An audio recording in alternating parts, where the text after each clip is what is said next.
सदियों पुरानी बात है। एक देश में एक व्यक्ति रहता था जिसका नाम शेख रहमान था। शेख रहमान बहुत नेक और धार्मिक इंसान था। हर कोई उसका सम्मान करता था और दूर दूर से लोग उससे सलाह लेने आते थे। वह नियमित रूप से नमाज पढ़ता, रोजे रखता, दान करता, हलाल रोजी कमाता और हमेशा सच बोलता था। कभी किसी ने उसे झूठ बोलते या किसी बुराई में शामिल नहीं देखा था। एक दिन उसने कहीं पढ़ा कि जो व्यक्ति दुनिया में एक नेकी करेगा उसे दुनिया में 10 नेकियों का और आखिरत में 70 नेकियों का सवाब मिलेगा। यह पढ़कर न जाने क्यों शेख के दिल में लालच आ गया। उसने समझा कि मतलब यह है कि अगर कोई आदमी एक नेकी करे तो उसे दुनिया में उसके बदले 10 रुपए और आखिरत में 70 गुना ज्यादा मिलेंगे। यह सोचकर उसने दिल में विचार किया, एक एक करके दान करने में तो बरकत नहीं, पता भी नहीं चलता कि कब और कितना बदला मिलता है।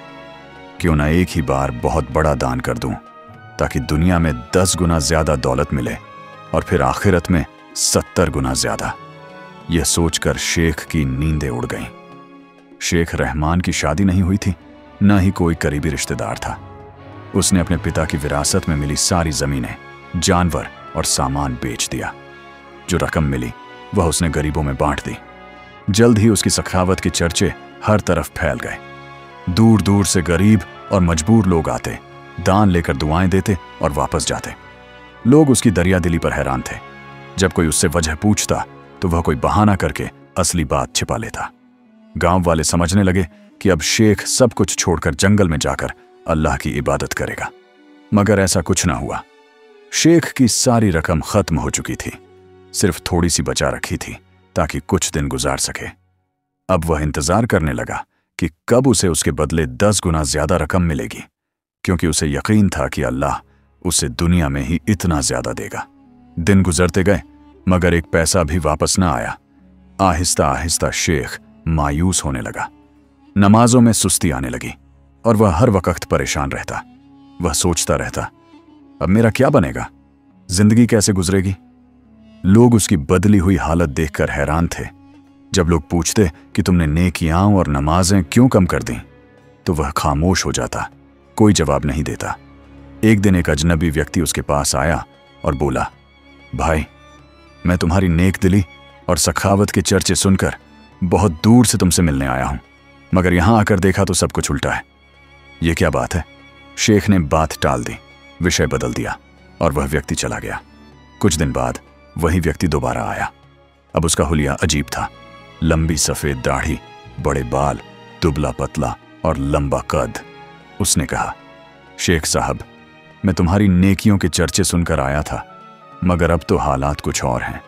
शेख ने गुस्से में कहा, भाई साहब, तुम्हें कोई और काम नहीं? इतनी दूर से मेरे पास क्यों आए हो? दुनिया में और भी बहुत से लोग हैं जो नमाज नहीं पढ़ते, तुम्हें मेरी ही फिक्र क्यों है?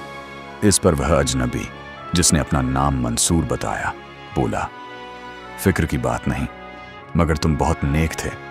तुमने अपने बाप दादा की जमीनें बेचकर सब दान कर दी।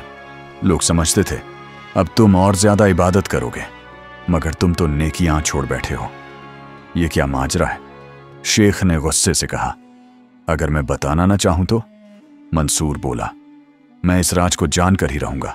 शेख ने डांट कर कहा, मैं जो इरादा कर लूं उसे पूरा करता हूं, कोई मुझे रोक नहीं सकता। मंसूर बोला, ठीक है, देख लूंगा, और गुस्से से वहां से चला गया।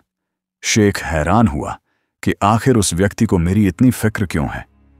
फिर वह यह सब बातें भूल गया, मगर दिल में अब भी लालच बाकी था। एक दिन जोर की बारिश हो रही थी, आसमान पर बादल गरज रहे थे। शेख के दरवाजे पर कोई जोर जोर से दस्तक देने लगा। जब उसने दरवाजा खोला तो देखा वही मंसूर गधे पर बैठा बारिश में भीगा हुआ आया था। उसकी हालत बहुत खराब थी, कपड़े फटे हुए, दाढ़ी बढ़ी हुई। शेख ने पूछा, तुम इस हाल में यहां क्यों आए हो? मंसूर बोला, मैं बहुत गरीब हो गया हूं, दुनिया में मेरा कोई नहीं रहा। मैं तुम्हारे पास आया हूं ताकि बाकी जिंदगी तुम्हारी सेवा में गुजार दूं। शेख ने कहा, मगर मेरे पास अब कुछ नहीं बचा। मंसूर बोला, मुझे कुछ नहीं चाहिए, न तनख्वाह न खाना, बस तुम्हारे साथ रहना चाहता हूं, तुम्हारी सेवा करना चाहता हूं। शेख ने सोचा कि मुफ्त में नौकर मिल रहा है और उसे अपने पास रख लिया। मंसूर कई दिनों तक शेख की सेवा करता रहा। घर के सारे काम, लकड़ियां लाना, सफाई, यहां तक कि हाथ पांव दबाना। शेख बहुत खुश था। एक दिन शेख ने कहा, मंसूर, मैं तुमसे एक जरूरी बात करना चाहता हूं।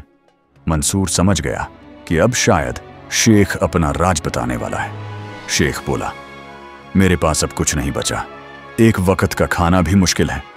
मैं तुम्हें मशवरा देता हूं कि तुम कोई और जगह ढूंढ लो, मेरी वजह से तकलीफा मत उठाओ। मंसूर बोला, शेख साहब, मैंने सेवा किसी लालच में नहीं की। मैंने वादा किया था कि हर हाल में तुम्हारे साथ रहूंगा, इसलिए मैं अपना वादा निभाऊंगा। मगर एक बात बताओ, तुमने अपनी जमीनें दान क्यों की और इतनी बड़ी नेकी के बाद इबादतें क्यों छोड़ दी? शेख चुप हो गया, फिर कहा, मैं समझता था तुम ये बात भूल चुके हो। मंसूर बोला, ऐसी बातें कोई नहीं भूलता।